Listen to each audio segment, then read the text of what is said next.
In this video, I will guide you on how to turn off location on Instagram. Turning off Instagram location helps protect your privacy and security. It also prevents real-time tracking of your activity and reduces the risk of unwanted location tracking or stalking. So without further delay, let's get started. In the Instagram app, tap on your profile icon, then tap on the three-line icon. Scroll down a little and find the Your App and Media section, then tap on Device Permissions. Here you will see Location Services. Tap on it. If location access is allowed, tap on Update Device Settings, then tap on Open Device Settings. This will open the Instagram app info page on your phone. Now tap on Permissions, and under the Allowed Permissions, you will see Location. Tap on it, then select Don't Allow.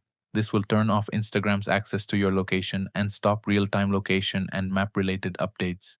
Turning off location access also prevents Instagram from using your location for local ads and recommendations. So that's how you can turn off location access on Instagram. If you found this video helpful, let me know in the comments. Thanks for watching, and I'll see you in the next video.